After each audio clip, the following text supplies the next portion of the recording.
And we're live. Hopefully, we'll get people starting to stream in as we go here. We're going to get started with our special live stream event. This is a very special event for all of us. And I want to start with just why we're here. Just to remind folks, we are here to discuss this amazing opportunity to go on pilgrimage in the Jubilee year next year to Italy, to a whole mess of great holy sites.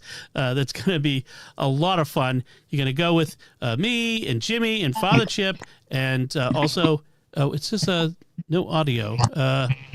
So hopefully, if other folks are having trouble hearing the audio, they could chime in. It's not just Patrick who's saying they're not getting audio from us. But if we're going to have a great trip, we're going to have a amazing opportunity to see a whole bunch of cool places in Italy. So, okay, yes, people are saying they can hear us, so that's good. So, I was a little worried there. I was talking into the ether. Read my lips. So let's start with some introductions. And, well, first with myself, I'm Dom Bettinelli. I'm the CEO of StarQuest. And I want to introduce Jimmy, of course, who probably doesn't need introduction. But Jimmy, could you say hi to the folks?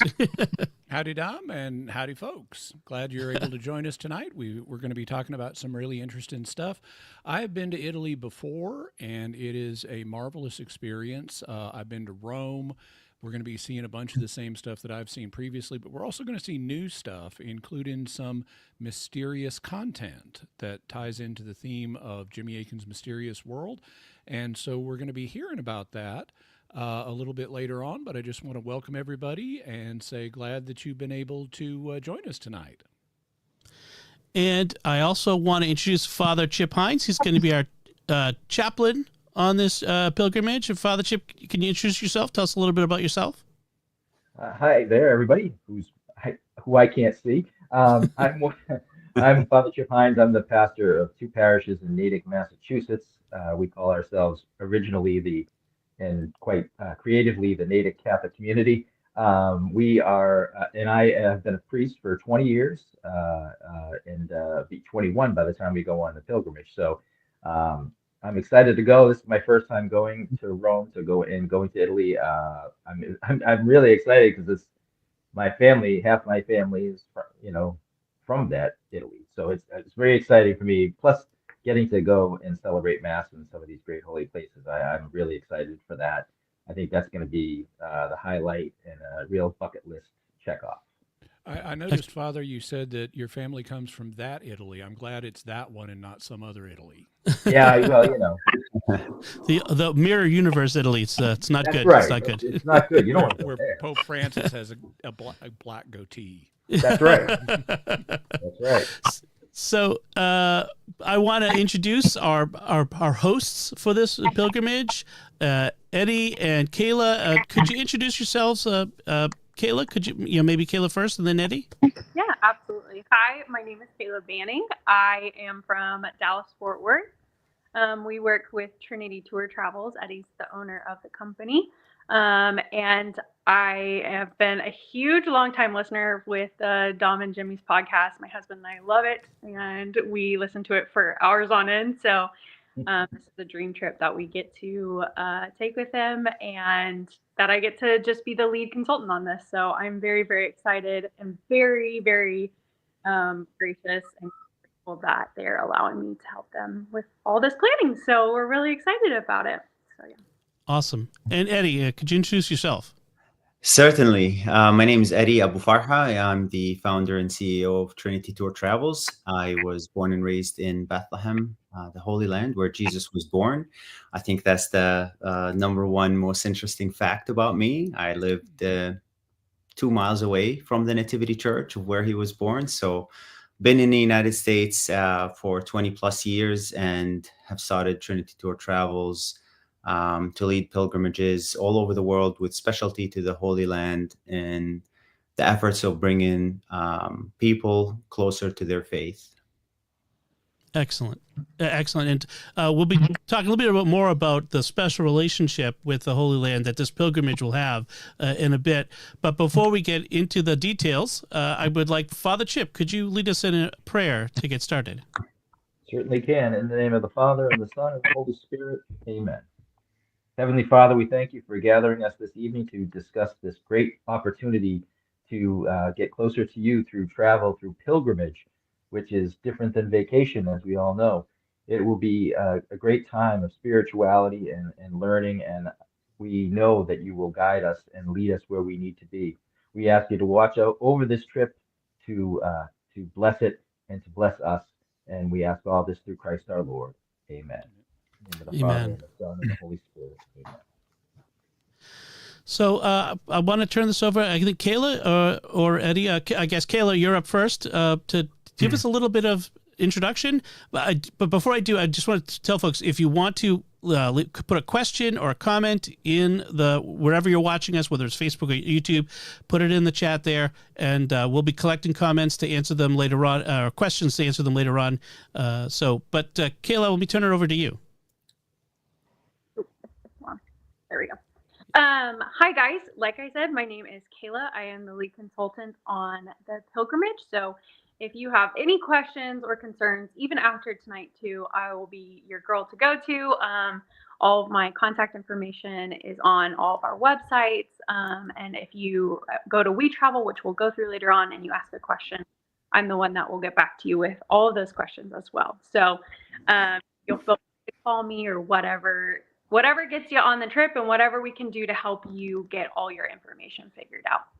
I came on to Trinity Tours a couple of months ago, actually like over 8 months ago. I used to be a high school youth minister down here in Dallas-Fort Worth for a really large parish. And after 6-7 years of doing that, I took my students on a pilgrimage to Italy, and I decided that it was something that I love, and that I love travel.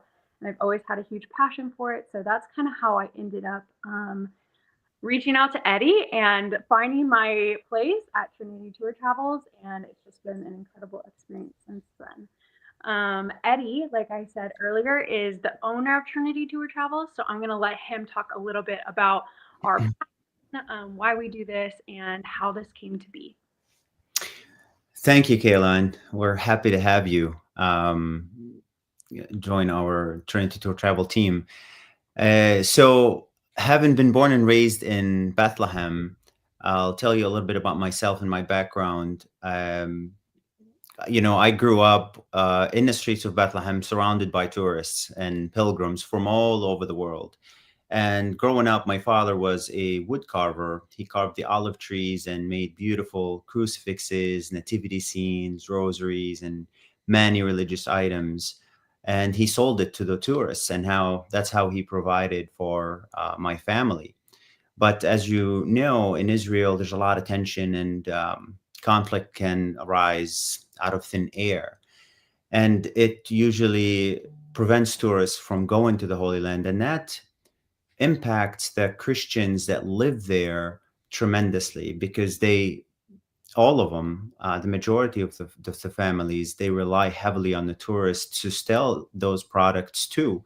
And that's how they're able to earn an honest living. And when I speak of those Christian families, they only make up 2% of the total population in Israel, and only 1% or less are Catholic. So these numbers are devastating. I hate uttering those numbers. That's where the land of where Jesus was born. It's the biblical land. And so we had the most fortunate opportunity to come to the United States in 2001, where now my father continued to give back to the Holy Land, specifically to the families that still carve these olive trees, that don't have the opportunity to leave their hometown. And we travel every single weekend throughout the year to a different Catholic church, and we present these olive wood carvings that actually I'm surrounded by them. You can see a statue of Jesus on the cross here, and the calming of the storm behind me. These are all hand carved by those families. And I have several try things like that in the other room, in fact. Do you? Oh yeah, of course. Let me bring this one I've closer because, this one goes hand in hand with everything Ooh. mhm. that goes on in our lives right now, especially that we must trust in Jesus through anything that comes our way, um, especially in times where we don't see the bigger picture. Yeah. In fact, I've been to Israel and Bethlehem several times, and we're hoping to do another tour to Israel once the current situation settles down and it's more peaceful. That's why we picked Rome this time, because of the unsettled situation. But once that settles down, we want to go to Israel too. So we hope that you'll be able to join us for that as well. Absolutely. And nothing like the Holy Land. I mean, this is where it all started. So continued prayers for peace worldwide and especially to the Holy Land. It's near and dear to my heart. I get asked all the time, where are your family okay? Is it ever going to end? And the truth is, it's all in God's hand, and He sees something beyond us, and we just must believe and continue to pray. And so our specialty is the Holy Land, but we now venture to the rest of the world. We cater to Italy, Marian shrines and apparitions in Portugal, France, and Spain, Divine Mercy to, I'm drawing blank now, Prague and Poland, and many other destinations. But the beautiful thing about Trinity Tour Travels is the fact that we continue to support our brothers and sisters in the Holy Land from every package that we sell. By joining this pilgrimage with Jimmy Akins to Italy, we send a portion of that money back to the Christian persecuted in the Holy Land. And right now we are partners with Caritas Foundation. They are an organization that have a baby hospital in Bethlehem, and we are contributing to a beautiful cause. They are building a surgical department. Currently, they don't have one. And so hopefully in the next 4 years, it will be up and running, fully funded. And we're just blessed to be called for that ministry. And so with that, I would like to show you guys a video of a recent pilgrimage that went with us, rather a testimonial from Father Michael Nixon and another pilgrim, and Father Graham, who joined Father Michael Nixon from Panama City, Florida. They did almost the exact itinerary as the one you guys are going to be going on. They just came back in October from this one, so it's very fresh, and I just would like to share that with you to give you some encouragement. That's the video that you gave me, right? Okay, let me put that up.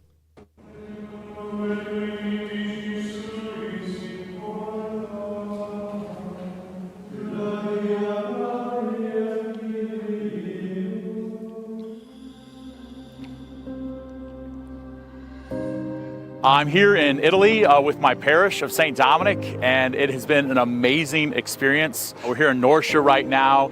We got to go to Monte Cassino. We were in Assisi earlier. We've encountered the great saints of Italy, the great food of Italy, and just the beauty of this amazing country. And this has been amazing to draw closer to my parishioners as we're able to go on pilgrimage together, to really pray together, to have so much fun together, and just to grow, to be the saints that God's created us to be. And it's been so inspiring for me and for my parishioners, everyone on our trip, to be able to ask that question: how is God calling me to live this call to holiness? How is God calling me to be a saint in my own daily life? So it's inspired and convicted me as a priest and as a pastor and just as a follower of Jesus to be here. And I can't say enough good things about everything we've experienced so far.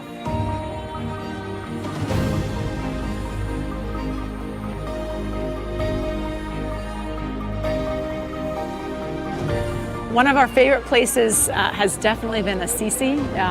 It was basically like stepping into heaven. It was very peaceful, very untouched. You felt like you were truly walking the streets that St. Francis walked many years ago. Beautiful town. Yeah, totally agree. Assisi's on the top of our list. So we heard about the Trinity Tours through my brother, Father Michael Nixon. It has a perfect blend of being organized and hitting all the hot spots so that we don't miss anything, but also an opportunity for some downtime and some exploring the city and going to new restaurants on our own. So it was I think it's been a good blend of both. I'm here currently in Siena. We've already experienced Rome and Loreto and Lanciano and Assisi, and it's just been such a huge blessing to celebrate Mass in all these holy sites, just a very intimate setting with our group, where we can take our time to pray through the readings, pray through the prayers of the Mass, and to really experience communion and to celebrate the Eucharist in all these places. To be there in Loreto where the Holy House is, to pray inside the house where Mary received the message of the angel Gabriel, where she gave her fiat, gave her yes, and then she was able to conceive in her womb Jesus Christ in the flesh, where Jesus entered into history, was in that house. And so how beautiful was that? So I'm so thankful for Trinity Tour Travels, Sarah and the team, and all who have put together this pilgrimage. It's been a breeze for us. We just get to show up and experience. And it's it's an awesome opportunity. If you ever get the opportunity to go on pilgrimage with Trinity Tour Travels, I highly encourage you to do so.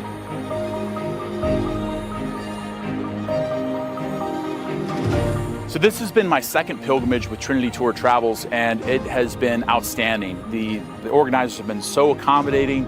They've been so generous with their time, answering all the questions for my people going on the trip, helping me to help plan a trip to be as effective and dynamic for us as possible. So I can't say enough good things about Trinity and just the way they've treated us and the way they've led us through this pilgrimage.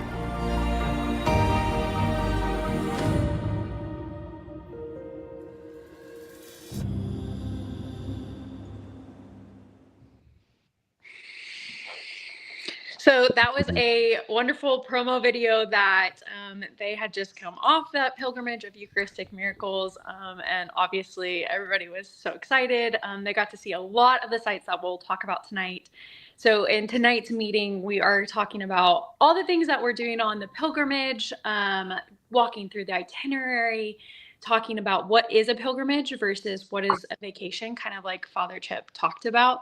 Our expectations of going in the Jubilee year, and just what are the fun things that we get to do with Dom and Jimmy as well. So lots of good things coming our way. And so I'm going to jump right into it of what are the expectations of a pilgrimage. And so going on a pilgrimage is a lot different than going on a vacation, like we talked about, in the sense that you are going with a community of people and you get to know those people pretty well too, because you're going through these experiences with one another. You get to spend time with Dom and Jimmy and Father Chip as well, and just get to experience Italy in a different way than if you do just go on a vacation. I was fortunate, I got to spend lots of time in Italy. I studied abroad over there in college years ago, but it was an incredible time, but it was very different than the pilgrimages that I took my students on.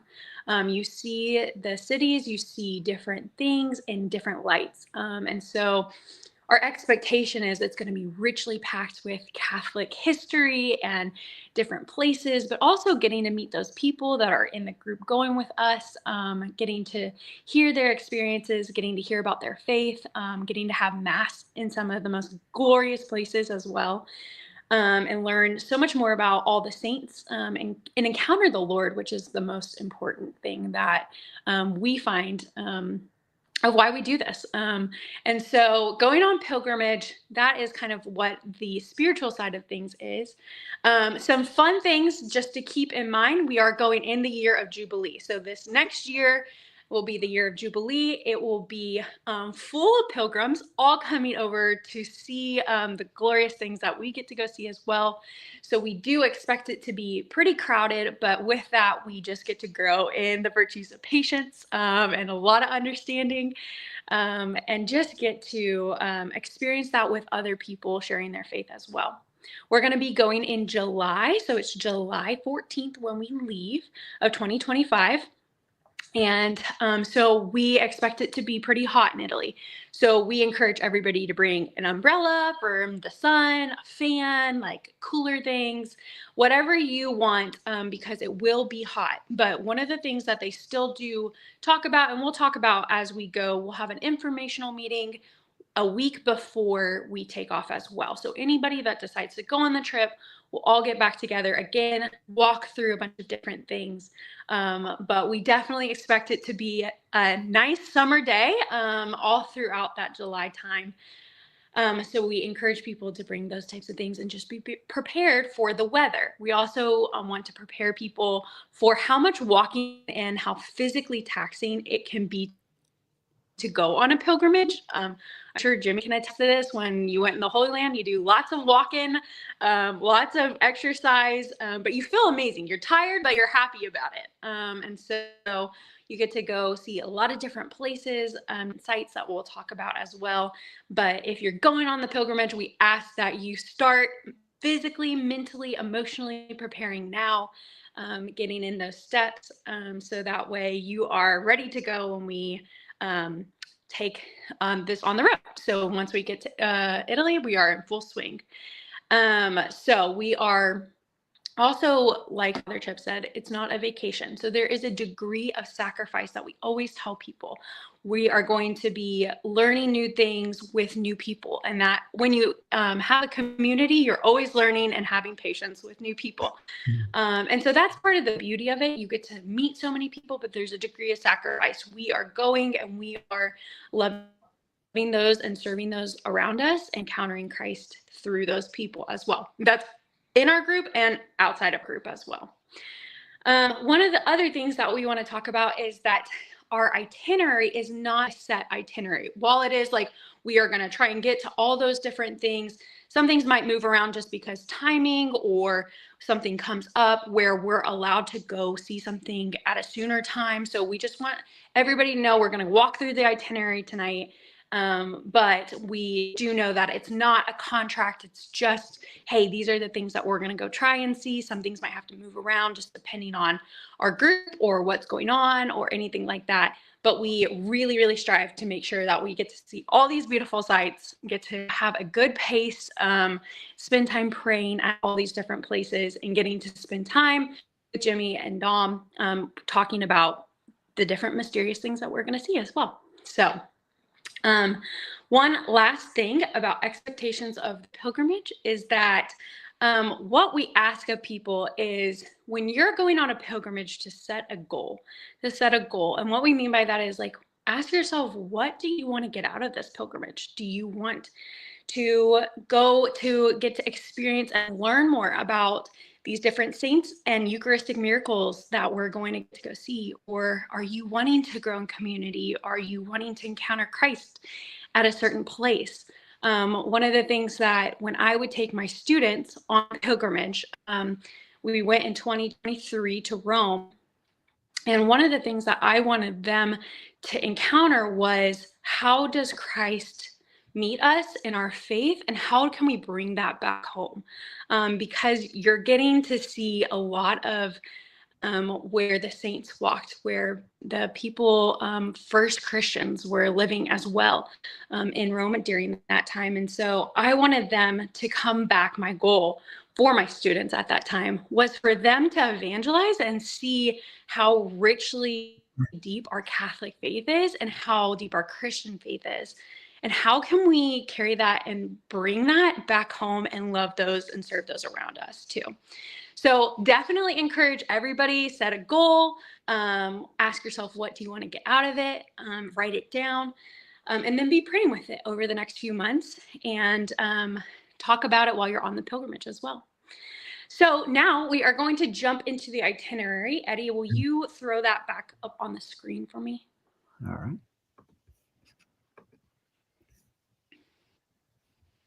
Okay, wonderful. So if you are interested in going on the pilgrimage, we have this QR code up in the right-hand corner. You're welcome to scan that QR code. I don't know if you can see around the StarQuest logo. I don't know if anybody else has that, but oh, there we go. You can scan that QR code. It will take you to the WeTravel where you can go to register. And then we'll have it at the end of the info meeting too. So don't worry, you're not missing anything. There's always a way to get it. But like we said, we're going with Jimmy and Dom and Father Chip, July 14th through the 25th, 2025. That's 12 days and 10 nights. So the night portion being when we're flying. And I'm going to let Eddie talk a little bit about what our flights look like. Yes. Thank you, Kayla. So for the flights, we will depart on day one. And because Italy is 7 hours in difference in time zone, we actually lose 7 hours going, but we gain that time when we fly back. So for the flights, our main hub, we had to choose a centralized place, which was closest to Father Chip in Boston. So our main hub is the Boston airport. And we have secured through two airlines, Air Canada and American Airlines, 100 seats total. Okay, so it's 50 seats on American Airline and 50 seats on Air Canada. And both of them depart around the same time, and they arrive in Italy the next day on day two around 9 a.m. Okay, so they both arrive around the same time, which works well for us. Now, you might be wondering, okay, well, I don't live near Boston. How can I join the group? On the registration form, which we'll go over later, there's a section in there that will ask you which major airport that's closest to you that you're able to depart from. And we will do our best to link you with American Airline or Air Canada to connect with the group prior to arrival in Rome. And that's the key here, is to let you guys all be on the same flight where they are having that connection flight. So you are on ground in Italy, in Rome together, starting the pilgrimage together. Now, if you are not flying from Boston, and let's say you're flying from LA airport, the price of the pilgrimage might change depending on how much it will cost us to find that flight for you to connect with the main group flying out from Boston. But from experience, it hasn't been a drastic increase, and it sometimes is cheaper. So it really just depends on how big that international airport that you are closest to is. But we will need to know as soon as possible if you're not able to fly out of Boston with the rest of the group. And so day two, you will arrive around 9 a.m. You will be collected with the tour managers, we call them, or tour escorts. You will be greeted with two tour managers. So we'll have two of everything, because one bus holds about 55 to 60 people. And we're going to have two buses, two bus drivers, two tour guides that will remain with you for the entirety of the pilgrimage, from the time they pick you up in the airport to the time they drop you off at the airport. And that's one of the nicer things that we like to do here at Trinity Tour Travels, to make sure that you are with a personnel staff at all times, just in case you encounter any questions, or if you have any issues with anything, you can arise to the tour manager once we provide those names for you closer to the departure date. But that's where you will begin your pilgrimage around 9 a.m. when we arrive on day two. Kayla will go through the daily itinerary, and then we'll look at how to register and talk about more insurance questions at the end as well for this pilgrimage. Awesome. Thanks, Eddie. So day two, like Eddie said, we will get in at 9 a.m.-ish that time. And then we start right away. We jump in the tour bus and we are going. So the first place that we are going to go is St. Paul outside the walls. You can see it in the slide.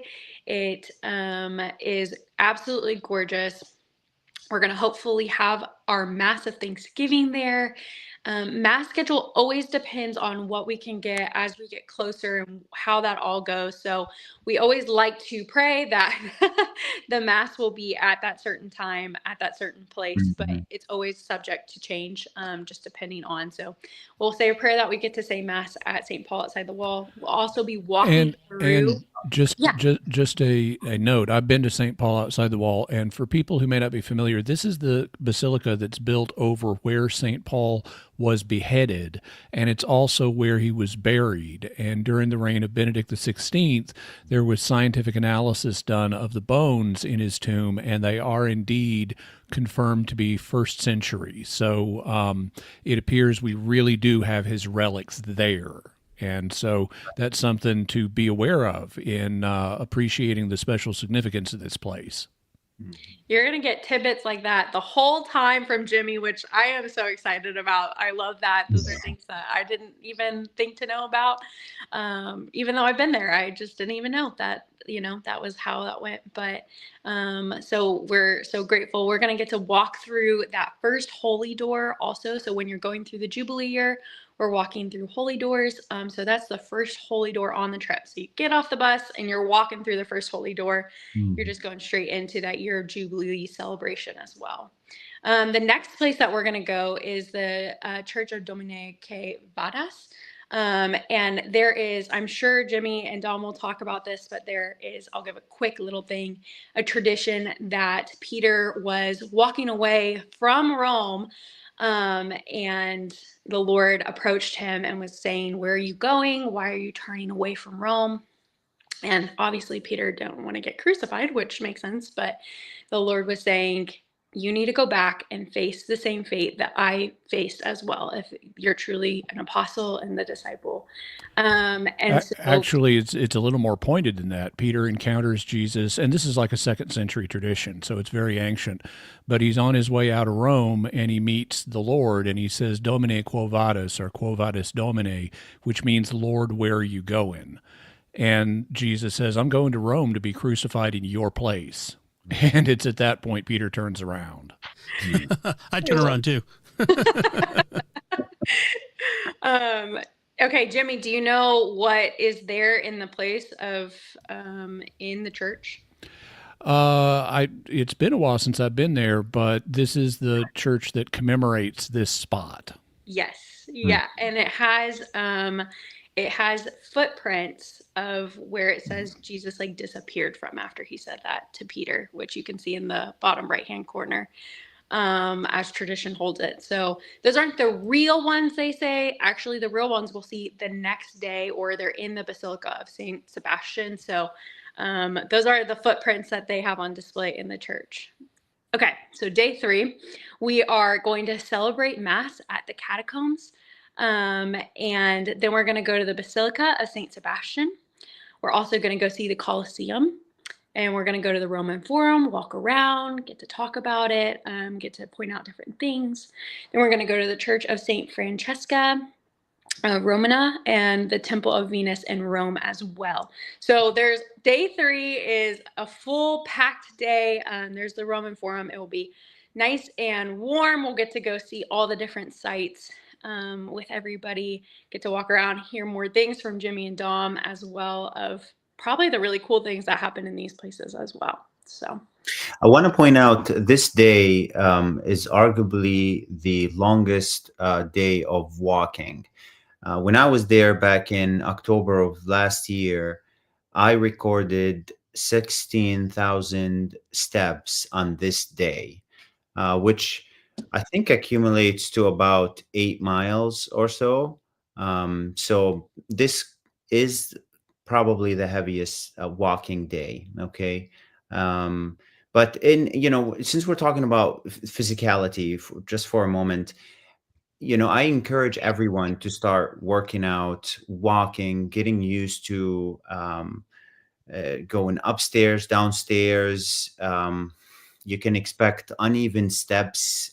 Rome is an ancient town, And, it's not paved streets like we have here in the United States. So you have to be mindful of that. Some areas might not even be handicap accessible. So you definitely want to be in a good physical form. And at any time that you don't feel like you can continue, or if you need to rest, you can let the tour manager know, and you can head back to the hotel. You can hang around, have a coffee while waiting for the rest of the pilgrims to return. You can hang around the bus. So there's definitely ways for you to, remain back, so to speak. But do be mindful that on a certain day you can walk between 2 to 8 miles on a given day. Not all in one stretch, but there will be stops along the way, lunch, touring of an attraction, and what have you. So. My first thought went to eating some gelato. That's what I personally did, and took my students. We got Excellent. gelato every day. So that's what I would be doing. Or the coffee. You cannot have enough coffee, espresso in Italy. Yep, absolutely. Okay, so on to day 4. So day 4, we are seeing the Vatican museums. This is where they have the Tapestry Gallery, the Raphael Rooms, the Sistine Chapel.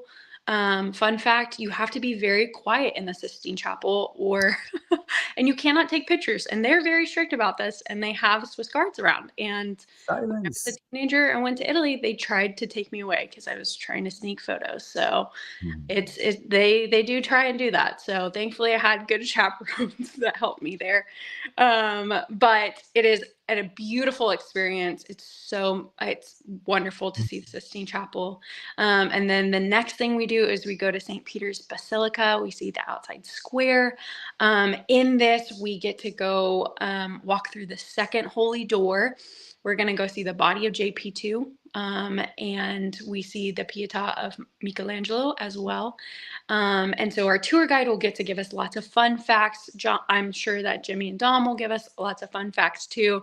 Being there in the Vatican with them will be just an incredible experience as well. So after that, we go to St. John Lateran, which is a basilica in Rome as well. We walk through the third holy door, and you get to see the wood from the table used at the Last Supper, which is really cool in St. John Lateran. And then we walk right across the street and we're at the Holy Stairs. And the Holy Stairs are where they say that Jesus walked up to meet Pontius Pilate. And they were brought from Jerusalem over to Rome. And so how you walk up the Holy Stairs is by going on your knees up to the top. And it's a really beautiful experience. A lot of pilgrims say that it's one of their most cherished memory of going on pilgrimage is going on the Holy Stairs. So hopefully we'll have time for that, for everybody to be able to go up on the stairs that want to go up on the stairs. But St. John Lateran and just the church around it and everything is just beautiful to get to see as well. So that is day 4. Jimmy, you have any fun facts you want to add about day 4? One of the things that's really interesting, so St. John Lateran is even though St. Peter's is the most famous of the basilicas in Rome, St. John Lateran is actually the more important historically and is the Pope's proper basilica. And they've got, their benefits to each of the major basilicas. But one of the interesting things about St. John Lateran is they have these giant statues of the 12 apostles that are made out of marble, and they're really intricately done. They have lots of detail on them. In fact, they even, like with St. Matthew, they have a bag of coins and, that are spilling out over the edge of the statue's alcove. And so they interact with their environments in really creative ways. And it's very beautiful. It's gorgeous and very impressive. I love that. That's going to be an incredible experience. Something that I never I guess never picked up on all the time that I was there, or just never knew, was that part of the table from the Last Supper was in St. John Lateran. And so hopefully they'll point that out to everybody on the trip, get to see it, actually maybe like go up around it, and get to enjoy that as well. Okay, so day 5, we are going to Orvieto, and Orvieto is outside of Rome. So you'll jump on the bus. We drive up to Orvieto. It's not a crazy long bus ride, but as you can see, it is this gorgeous city on like this rock hill. And when we went, we took a gondola up to the top. You can see the cathedral shining in the sun. It's just absolutely stunning. But more so, Orvieto is known for its site of being a Eucharistic miracle. So we'll go and actually see the Chapel of the Corporal, where they have the stained corporal bearing the spots of the precious blood in a gold reliquary in the Chapel of the Corporal. So we'll get to go in, see that, go into the cathedral, walk around, see the beautiful art, experience it. Then we'll have lunch, get to have some Orvieto wine. They make their own wine. Obviously, we're in Italy. We're going to be drinking wine. And then hopefully at the end of that day, we'll go back to Rome. We're for sure going back to Rome, but hopefully at the end of that day, we'll get to stop in the Purgatory Museum, where there is just a ton of cool Catholic facts and different things. That's one of the pictures that we had up there. It's absolutely gorgeous, but it also holds this Purgatory Museum that is so cool to see, depending on if we can get tickets. So, and this was one of the sites I requested be added to the itinerary, because there are a whole bunch of reported purgatorial mystical experiences that have happened that they have relics of there. Mm-hmm. Yeah, I'm sure Jimmy will have lots of cool things to point out. Get to see and hear all the different parts about the museum, which will just be such a cool experience too. So day 5 will be definitely one for the books. And then day 6, we are back in Rome. So we are going to see more of the basilicas. We are going to the Church of Santa Croce in Jerusalem, which is actually one of my favorite churches. It's not one of the ones that are really well known, but it has some of the coolest things in there. It has a piece of the true cross, and then also has the doubting finger of St. Thomas, the finger that St. Thomas put in Jesus's side, which is just so cool. It was such a powerful experience getting to see all that and like know that you are in the presence of something so magnificent. Obviously, we were always in the presence at the Eucharist, but it was just really cool to see that part. So we go to that church, and then we go to the Basilica of St. Mary Major. After that, it's this grand church. We walk through the 4th holy door. This church holds the wood relics of the Holy Crib of the Nativity of Jesus. And this is also where St. Ignatius of Loyola celebrated her first Mass as a priest. So there's really cool things about St. Mary Major as well, involving snow in Rome in the summer. I'll let them talk about that then, but it's just a really cool place as well. So you get to see those different churches, and then we kind of go. Actually, let me mention with St. Mary Major, that's one of my favorite churches in Rome, and it has, among other things, it has a portrait of Mary that was allegedly painted by St. Luke.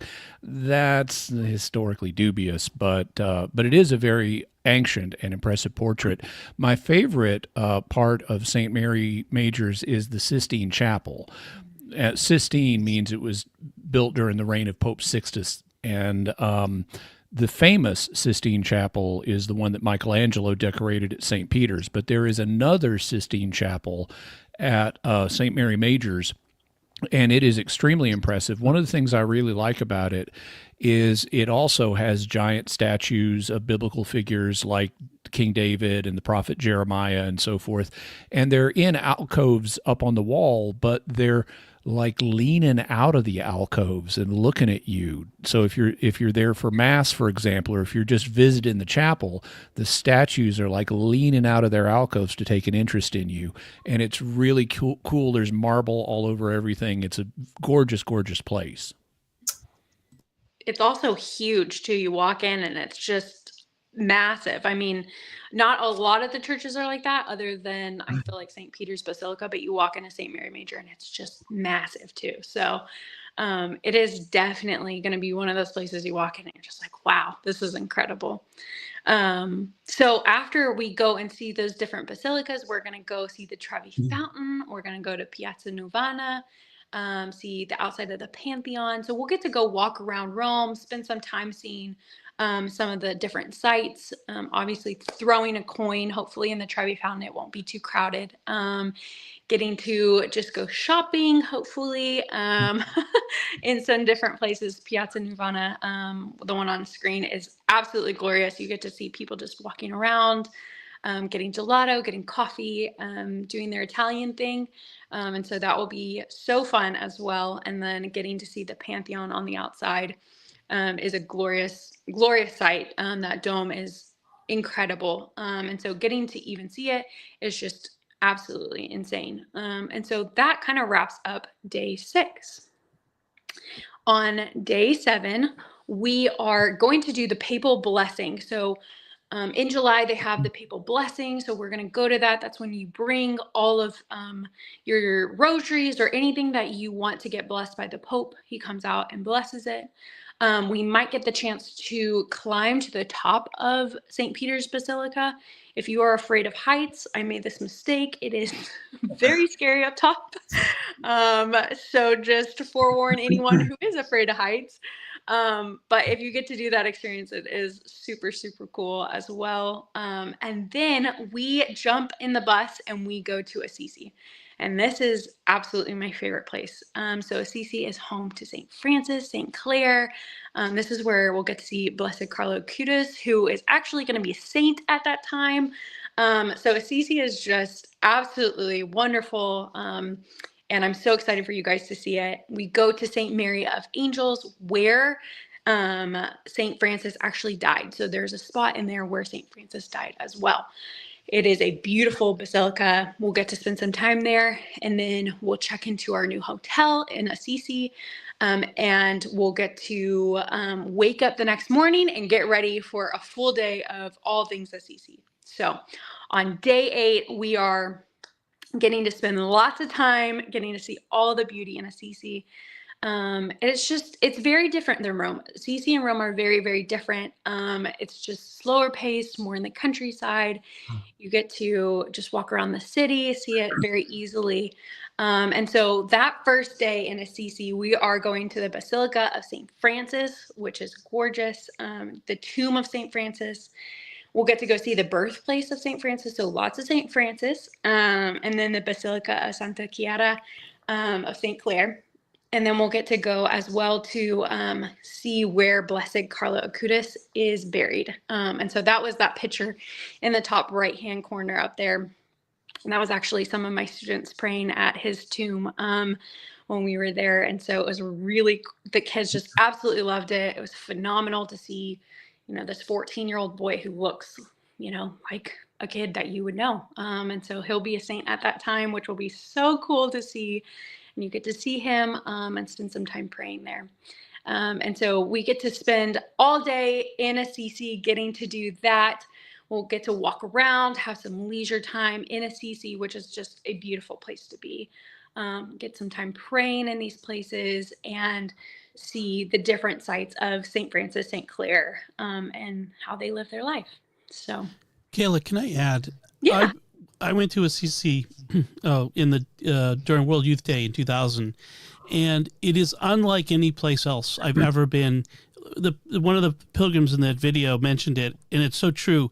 There's some kind of peace that descends on you when you're there. It is like out of time. It's like it's pulled out of time, and it's a beautiful place. So I hope everybody can experience that, because if nothing else, I mean, just that feeling is wonderful. Absolutely. I would say, out of all the pilgrimages we take to Italy, Rome turns out to be the least favorite for most people because of how crowded it is. And Assisi usually makes it on top. So it truly is a peaceful and beautiful place, and I'm sure everyone will experience that. Absolutely. One of my favorite experiences that I've had was when I took my students actually in 2023. There is like this old castle on the top of Assisi, like at the very top. It's called Rocca Maggiore, if I said that right. But we walked up there at sunset and we prayed a rosary, and the kids got to just sit up there and enjoy it. And it was just absolutely so beautiful. And that peace that you're talking about, Dom, you could feel it, especially at that point. And so that was one of my favorite things I've ever got to do. And so Assisi is a really, really special place. So I really hope that everybody gets to experience that as well. So on day 9, we leave Assisi and we head to Lanciano, where we go to the Church of St. Longinus. And this is actually one of the coolest Eucharistic miracles. Jimmy, do you want to talk about this? Actually, I already have. I've got a whole episode of Mysterious World on Eucharistic miracles, and where I talk about several of them, including the miracle at Lanciano. So if you want to get a briefing on that and other Eucharistic miracles, you can check out that episode. There you go. I love that so much. In fact, it's, I'll get you the number. It's 220. So you can get it by going to mysterious.fm/220. That is perfect. Which I'll also put in the chat. Yeah, that will be great. Go touch up on your Eucharistic miracles. For a brief little thing of it, a priest was questioning and doubting whether Jesus was truly present in the Eucharist. And so he was pronouncing the words at consecration, and the host turned miraculously to flesh and blood. And so it was absolutely insane. I'm sure Jimmy talks about it in his podcast. And so go listen to that one, because it will be tons of things like that, and getting to hear about that and see it actually in person as well. So next we head to Loreto, and we're going to go to Basilica della Santa Casa. And this is where Mary was born, raised, greeted by the angel Gabriel. And then furthermore, it said that this is where Mary proclaimed her fiat for her Magnificat, the home that Jesus was raised in, where the Holy Family lived. And according to tradition, angels carried the Holy House to its current location, which I'm sure is a mystery, and Jimmy and Dom will talk about as well, how cool that is. But that's a little fun thing that we'll get to go see as well. It's such a holy place. Lots of pilgrims come to all the time too. And at the end of that day, we'll head to Sangiovanni Rotondo. So we are in Assisi, which is above Rome, and then we are driving down to Sangiovanni Rotondo. So that way on day 10, we have a full day getting to experience lots of things of St. Padre Pio, which is so fun. People love Sangiovanni Rotondo. So we're going to go outside the hospital, where St. Padre Pio spent a lot of his time. Casa Silvio della Sanfrianza. I don't know if I said that right, but my poor Italian skills. But we'll get to go see that. That's the hospital, and see where he spent a lot of the time. And that still treats people to this day. So it's still a working hospital. And it's a really beautiful place that we get to experience as well. Then we're going to travel to the Gargano Peninsula, where they have the Monte St. Angelo cave. And so I think one of our slides has that on there. We get to see the living quarters of Padre Pio. Then we get to talk about St. Michael a lot in that cave where he appeared in the 400s. Then we'll have some free time, and at night we'll hopefully get to go and have a candlelit procession at the Shrine of Padre Pio, if the schedule permits. But that's one of the coolest things that we get to see as well. So, and for folks who may not be aware, I've also discussed Padre Pio and his well-known ability of bilocation in Mysterious World. It's in episode 212, and I just put that in the chat as well. So you can hear that one by going to mysterious.fm/212. So everybody be studying up. Go listen to your Mysterious World podcast before you come. Get your questions ready, because I'm sure it will be so great getting to hear that in person with Jimmy and Dom, and be at the sites and hear all the different things too. So And to elaborate on that, the more you know ahead of time, the more you're able to be there in the spirit. Because if you don't know where you are, it's easy to be pulling out your phone, let me take a picture of this, and lose track of the significance of being on a pilgrimage. So the more you know, the more you're prepared to be there in the spiritual world. And we encourage everyone to do their due diligence. We'll send material out to help you understand the places and their significance, and of course Jimmy Akin's um, episodes that you can watch to further educate yourselves. Absolutely. That's a great point, Eddie. One of the things that I got to experience with when we took the tour of the Vatican with my students in 2023, we had a deacon. He was a young deacon showing us around, and he was a tour guide for the Basilica of St. Peter's. And he told us a huge tip that I always have remembered since then. And he said, when you go in, don't have your phone out, have your phone down, because a lot of people go in with their phone up, but look down at the ground and then just look up and look at everything inside. Don't take out your phone for a few minutes and just take it all in. And so I encourage you to do that in every church, every shrine that you go into. Just take those few minutes where you look down and then look up. And then you can take out your phone, take pictures, all that kind of fun stuff. But it definitely give yourself that moment to take in what you're seeing and that experience. Wow, like just the glory that God has put in front of you. And so you'll get a lot of chances to do that on the pilgrimage for sure. So on day 11, we are going to depart from Sangiovanni Rotondo. We're going to go to Monte Cassino, which is the abbey where the first monastery of Saint Benedict of the Benedictine order. It was founded by Saint Benedict in 530 AD. And so we'll get to go there, get to explore, go to the gift shop, walk around, get to spend some good quality time there at the abbey. And then we go to Frascati, which is up by Rome. We're walking and getting to see the Roman countryside, which is beautiful from the bus. We get to see it, get to experience that. We'll have a farewell dinner that night. And then that next day we depart from Rome. So Eddie, do you have anything you want to add about the flights going home? I do have the flights. I just have to bring them up here so you can take a look on how that looks. Okay. So this is, for instance, this is what we'll share with you when you register. We'll share this PDF file with you. This is the Air Canada flight details. These are the very flights that we will be taking.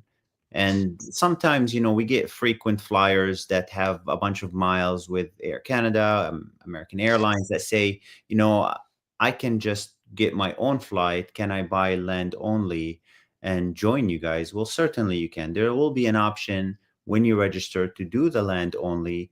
And here you have the flight numbers to go by, so you can reserve to be on the same flights as the rest of the groups. Okay.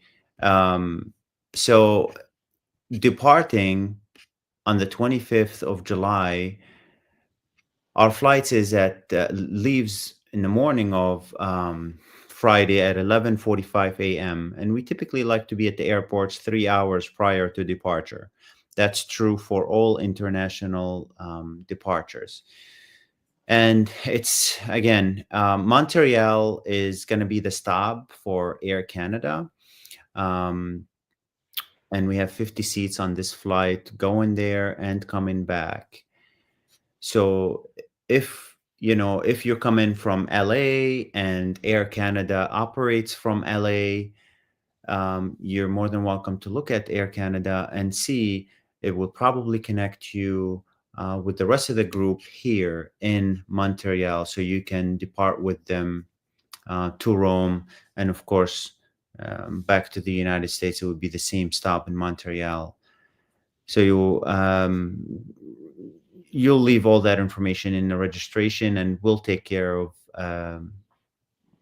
the flights for you and share that with you. Okay, that's the Air Canada. And This is the American airline.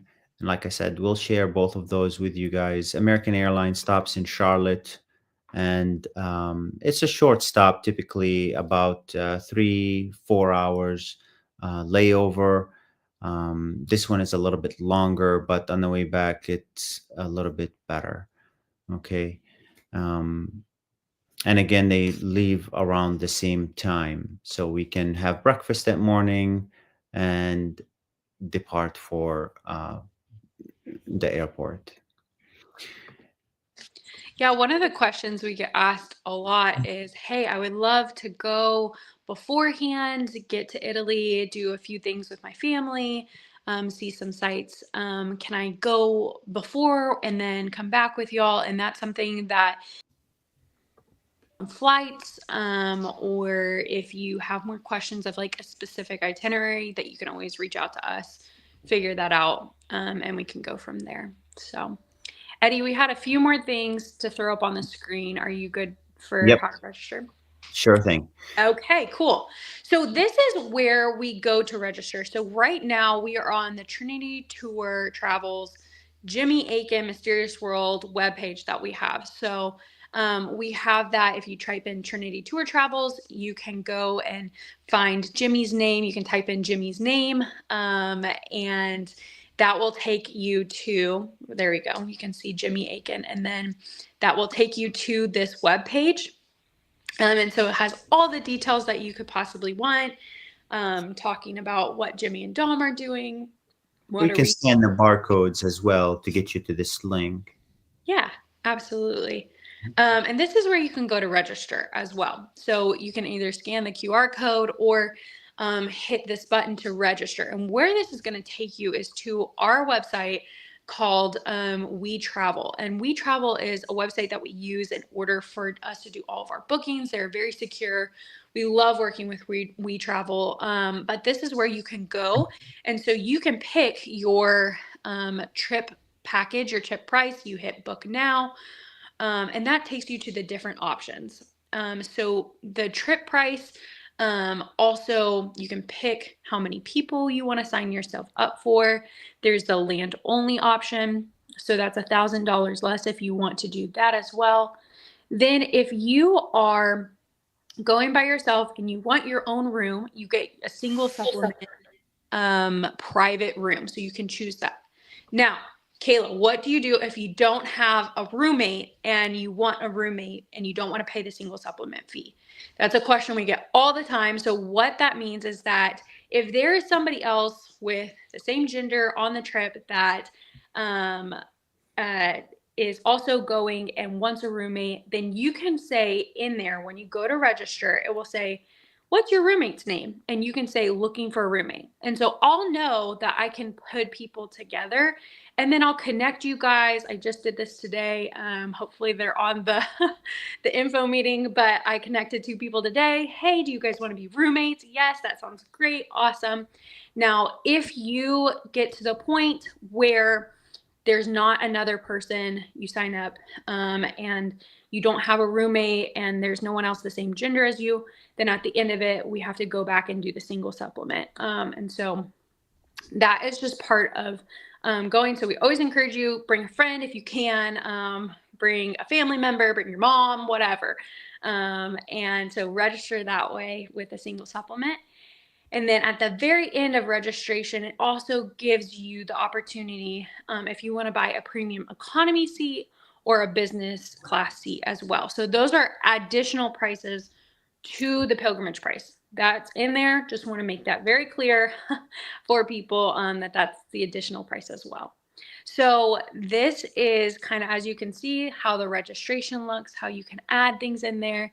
And then it walks you through the different registrations. So at that point, you put a non-refundable deposit down. So once we get that non-refundable deposit of $300, that we take that money and we give it to the airlines, we give it to hotels in order to keep our reservations. So that's why it's non-refundable. We really make sure that we are taking care of everybody, getting those things secure in line too. And so you can go in, you can register, and when you put down your credit card information, it will stay in We Travel. And so why I make that a note is that sometimes there is a credit card charge that you just want to be aware of. Eddie, if you want to jump in, I think it's 2.9%. It is. So if you're using a Visa, MasterCard, Discover at registration, it will charge you 2.9% at checkout. If you're using an American Express card, it's a little bit higher. It's at 3.9%, 3.9% for American Express card purchases. And if you want to avoid the fees altogether, then you would want to select the option to pay by a checking account, where it will ask you to put your checking account number and routing number, and it will take out the money as a ACH. I can show you what that looks like. I just want to reiterate too that this is a very secure site. So everything that you're doing, we can't see those accounts or anything like that. I just want to make sure people know that. And then also a very good thing to know is that when you put in that banking information or that credit card, unless you go and change it before the 90 days, when the final payment's due of in full, that's the account it will take it out of. So encourage you, whatever account, I would stick it in there at the very beginning. So that way you don't get to the 90 days, which is April 14th, and say, oh no, I forgot, and it automatically took it out of that account. So. And you can see here, I'm highlighting the service fee. It adds up. I don't know if your credit card companies are going to give you that much money back in points. Usually people prefer to go with this option to avoid the fees. So just US checking account. And like Kayla was saying, any payment method that you use initially to register will be automatically charged at the 90 days prior to departure. And that's when the final payment is due. It should say it here, or maybe I missed it. Right here. So April 14 is the final due date. That's the 90-day mark. Up until this point, the $300 is the only thing that's non-refundable. Once we enter the 90 days inwards, there will be some fees associated with, cancellations. Okay. So be mindful of the terms and conditions, go over them, and see what that has to offer. Absolutely. So that's the We Travel. That's where you'll go to book. You can see your itinerary. You can kind of see who has signed up as well. It doesn't say full names at the end, but it gives you all the itinerary that we walked through tonight. Please go and look through. It tells you more information at the very end. And then it kind of shows you like little names at the bottom of different people going, but always reach out to friends, family, to go with you as well. So that's the itinerary that you can see. There's reviews, all that kind of fun stuff at that We Travel. So that shows you where you're going, Rome, who's going, all that jazz. So We Travel is the place to go if you want to book and have questions. You can download a brochure. A lot of people have downloaded brochures from there. And so that gives you a lot of good information. Going back to the Trinity. I'd like to just add, Kayla, one of the things that, we do is really try to make it an all-inclusive trip as much as possible. What I've found in the beginning stages of Trinity Tour Travels, when we took people out to pilgrimages to the Holy Land and whatnot, the less they were pulling money out of their pockets, the better. And so, we don't want you to travel with thousands of dollars if it's not necessary.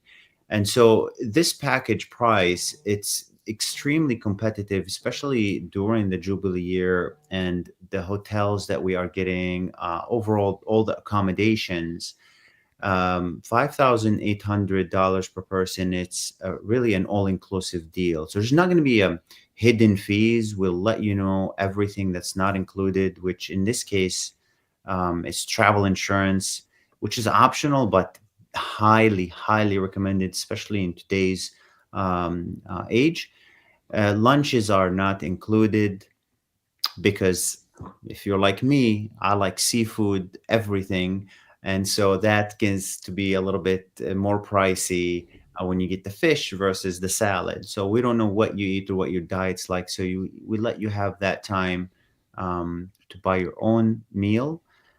And I don't think most of you will have to worry about the shuttle bus to the airport, but in some cases, we need a minimum of 15 passengers to say, yes, we are departing from Father Chip's church, and we need a shuttle to take us to the airport and back. But because we're coming from all over the States, you don't have to worry about this. And of course, um, uh, you know, your personal expenses are not included in this package, your gelato and what have you, or souvenirs that you buy along the way. So those will be really the only fees. So people ask, how much should we bring on this trip in cash? And it's a matter of how big of a spender you are. But the average person, 500 to 1,000 euros per person is plenty. And the cash can be used for things like lunch, daily mass collections that we'll have at different sites, and your personal expenses. But I do want to, you know, elaborate on this because everything is included, even gratuities. And gratuities alone for this package is close to 220 euros per person. And this goes to your tour escort, the hotel staff, the people that take up your luggage to your rooms, porterage service, your bus driver. Now, we do recommend that you give additional at the end if they exceed your expectation. This is how we're able to always provide an excellence of service to the next group and the next group and the next group. And so let's not let it stop here. uh, Also, the hotel taxes and airline taxes is included. Many of the other travel agencies do not include those, and those can rack up in price when you check out of the hotel. People, don't want to be paying any hotel fees or things like that. Hotel city tax, they call it. So it's really an all-inclusive trip. You're only gonna have 2 nights on your own where dinner is not included, but for the most part, all breakfasts and most dinners, except 2 nights where we'll have those 2 nights free on your own in Rome to have dinners wherever you'd like. You can look in advance to see what kind of restaurants are nearby, or if there's one in particular that you'd like to go to. But the nice thing about when we're staying in Rome is the hotel that we have secured is Metropole inside of Rome. It's by Star Hotels. It's a very nice hotel. Um, I actually believe this one is 5 stars in ranking, and it's very comfortable and it's very central located. This is what it looks like from the inside. But I would like to show you on the map where it kind of lands. I'll pull that up and show you here in a little bit. But to take the name of the place, the hotels down, in Rome, it's Metropole Star Hotel. In Assisi, it's the Grand Hotel. This one is a 4-star hotel. Okay. This is in Sangiovanni Rotondo. It's called Gran Paradiso. And it's literally down within walking distance of the church, Padre Pio's church. Very, very convenient and centrally located. And mind you, in San Giovanni Rotondo, Assisi, there's not a lot of hotel options. So even these that we're able to get are excellent to compare to what else is around. Okay, so that's one of the things that I like to put in the package when I do it. Uh, have everything included and have as centralized of a hotel as possible to have a convenient overall experience for the customer.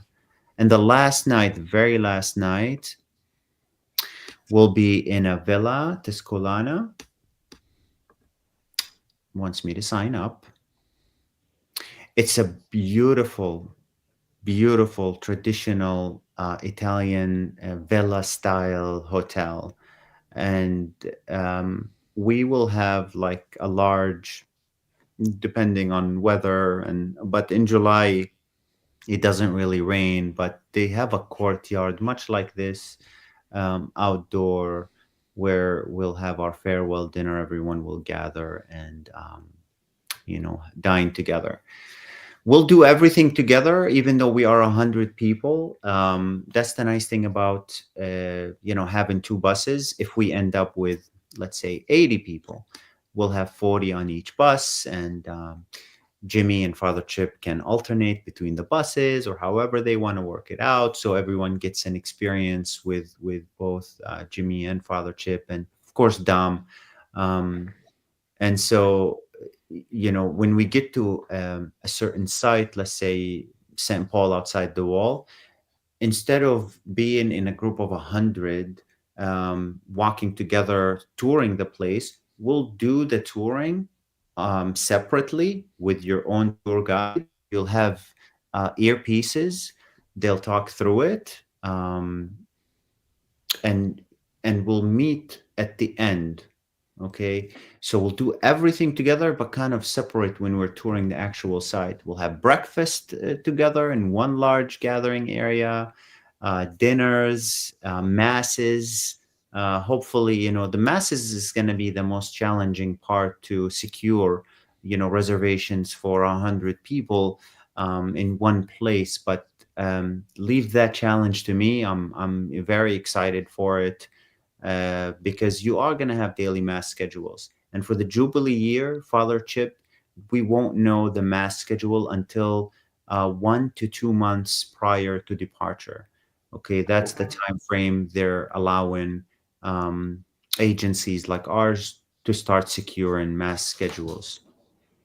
And we will be submitting your guys' names to St. Peter Basilica, to the Vatican, and they are going to be issuing certificates of completion for the Jubilee year, entering all through 4 doors or 4 holy doors. So that's something nice to take back with you to the United States. Just to tell you a little bit more about travel insurance, this is where you would get it from the same landing page when you scan the QR code or go to our website. And travel insurance is, it's optional, like I said, but it's very recommended. Anything can happen. I've seen it all. I've heard all the cancellation reasons. But one of the bigger ones is, you're putting down a lot of money to go on this pilgrimage, and you want it to be protected. And so it protects your asset if you need to cancel for a covered reason. Now, the insurance policy, when you click for a quote, it will redirect you to our partners, Travel Insured International, where you'll put in some basic information about the travel date, when you registered, your name, and these kind of things. And it will give you 2 quotes to choose from, and you'll choose the one that's right for you. They're relatively the same, but what's nice is that it will protect the asset that you put down in case you need to cancel for a covered reason. Now, a covered reason versus a non-covered reason, it's like something big that's out of your control that happens in your life, like a loss of job, a death in the family, God forbid you fall and you need a knee replacement or whatever medical reason that prevents you from going. you get a doctor's note that says that, and that allows you to get 100% of the money back. A non-covered reason is obviously, anything that falls outside of the scope of their covered reasons, which there will be a list of those when you get a quote from them. Thanks to the pandemic, the prices of the insurance quotes have gone up for our senior citizens. So the older you are, the more expensive the travel insurance is. The younger you are, the less expensive it is, and you'll see that when you are getting a quote. And also, while you're abroad, in case you need medical attention, it has medical coverage. Earlier this year, we had to fly out a lady. She fell actually in Sangiovanni Rotondo in a hotel there. And in the efforts of trying to save her wine glass, she fell, she missed a step, and she broke her collarbone. She was 85 years old. She was actually hospitalized in Padre Pio's hospital, and she did all the scanning and imaging there.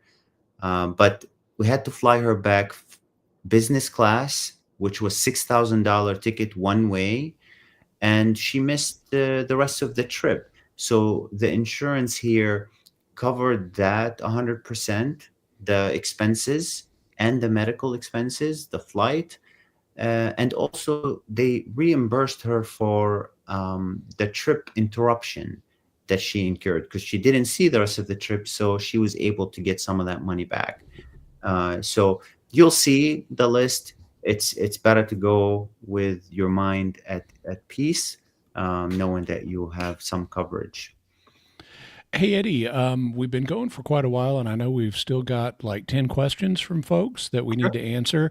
Are there any other particular things that we need to know at the moment, or should we proceed to answer the questions that have come in? Actually, that about sums it up, and I was going to take it to questioning, so perfect timing, Jimmy. Okay. So, excellent. Let me take this down, and I can put the questions up on the screen. Just give me a second. Okay. And why don't I put them up one by one, and we can answer them as we go. Some of them may have been answered as we went. So the first one comes from Darmid. It says, can families come? My kids are 10 to 15, four of them, plus my wife and I. They're coming. They'd be coming from Ireland, so probably the land option would be theirs. But I'll turn it over to you guys. And you can absolutely, kids can come. Yeah. Yes, absolutely, they can. Toddlers, I would maybe put a question mark there, because, but as long as they are with their parents, supervision is there, that's totally fine. The rooms are double occupancy. We can have an additional pull-out sofa if a third person wants to join, so that's no problem at all. There's no discounts or special rates. It's still the same price, because you are getting an overall package deal. Okay. Let's see. The next one. Let's see. Olasek said I'd be, just expressing concern about, is it going to be, is that peak of tourist season in Italy? Is it going to be, super, we kind of mentioned it's going to be kind of crowded in Rome, at least. Yes, absolutely. So, I mean, the numbers are, they're expecting 40 million additional tourists next year. And we don't want to, hide this fact. It will be busier than normal. And in the summertime, it's peak season. I think. And the reason that we're going at this time of year is because that's the only time of the year that my schedule allows. So you can go to Italy anytime you want during the year, but the only time Jimmy A can be with you is during July. So that's just the way it worked out this year. Yeah. Yeah, and the benefit is in addition to it being a little more crowded than normal, it's also a Jubilee year. You don't get to do the 4 holy doors and get the plenary indulgence and so forth for another 25 years. So there is a benefit to braving the crowds. And traveling as a group with the expert tour guides gets us through the crowds better than you would on your own. So I wouldn't worry too much about that too. So that's an excellent benefit. Our next question, let's see. Patrick asks, how many buses are we planning on, and what's the max? I think we kind of mentioned we're looking for 2 buses. Mm-hmm.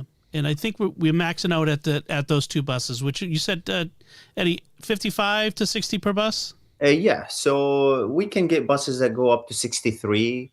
So we don't want to go over 50, leaving some room, empty chairs for, maybe Jimmy wants to sit in one row, Father Chip in one row. So that takes up two seats. Yep. So. Yep. Excellent. Patrick also asked, are beards required for the men? And I'll answer this one. Yeah, they are. Yes, Start they growing are. them now. Just kidding. And then let's see. A Blogger Day asks, what are the vaccination requirements for Europe travel? Do we have special? No vaccination. No, shots or anything for the pandemic. Visa requirements, though, I like to touch on. If you are not a U.S. citizen, you probably need to look at visa requirements for Italy and start working on it today. Do not delay. We're seeing a lot of delays with the visa departments, for foreign nationals. So start your progress today. But if you're a U.S. citizen, you do not need any visa or any special vaccinations. Excellent. The next question comes from Eric, who asks, any chance we can visit the chapel of Montesiepi near the Abbey of San Galgano in the province of Siena? That's where the miraculous sword in the stone is, by the way, which I would love to see myself someday. But I don't think we're heading in Siena's direction on this trip, right? I don't think we'll have time for that, unfortunately. Yeah. If you want to, maybe one day you don't want to be doing the papal audience or one of the days in Rome, you can take a day trip to Siena, go see it, and come back. You know where we're going to be, the hotel. You'll just have to make that accommodations on your own. Okay.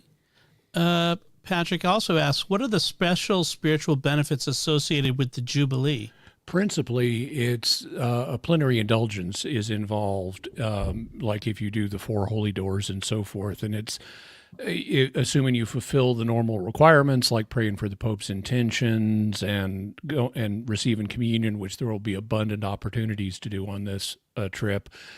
And being completely detached from sin, which is the real trick, then it's a plenary indulgence. But that's the principal benefit connected with the Jubilee. There are other benefits connected with going to the holy sites as an act of devotion and growing closer to the Lord in that way. But in terms of spiritual benefits specifically in connection with the Jubilee, it's plenary indulgence. Our next one's a good one. I have the same question. Do we get to get a siesta in the middle of the day on any of these days? If you want. You can always hang out at the bus and take a nap. And some of the days there's free time. I don't eat lunch, so I'm likely to. I may just take a nap during that time. That's right. But there'll be free time. There'll be time to kind of wander about and see things. We're not going to be rushing every day from place to place, and I think that's been clear. Mm-hmm. All right. And then Patrick has another one. He says, we need an episode watch list to prepare. And so, Jimmy, you and I need to work on that. We'll see what we can do. Yeah. And then this is the last question. Rebecca asks, will we be going on pilgrimage anywhere in the cooler months? Rebecca, trust me, if we do this again, we'll work on it. Yeah. Not this year. It really depends on what my schedule is, and I also don't travel in cold, snowy winter months because the way the weather works, I don't want to be over the Atlantic and be having tons of turbulence and stuff. That's right. So those are all the questions. Thank you, everybody, for sharing those questions with us. Yeah. And thank you to everybody who's watched this far. And if you can share this video with your friends, if there's someone you think might be interested, they can watch the video. It will be online after we're done. And I just want to thank everyone for coming tonight and hearing what we have to say. It's going to be a really great trip, and we're going to be doing a lot of interesting stuff, seeing a lot of interesting and mysterious things. And I'll be doing my best to provide you with some bonus knowledge of a mysterious nature that you wouldn't get anywhere else. Looking forward to that. Excellent. So with that, I think we're ready to conclude. Sure. And so Father Chip, again, if you could lead us in a closing prayer, a little blessing for us. Sure. Father, Son, and Holy Spirit, amen. And may Almighty God bless you all in the name of the Father, the Son, and the Holy Spirit. Amen. Amen. God bless you all. Thank you, Father. And thank you, everyone, for coming. We look forward to spending some time with you in Italy. God bless. Jimmy, thank you. Dom, Father Chip, Guys. have a blessed night. Merry Christmas. Merry Christmas. Merry Christmas.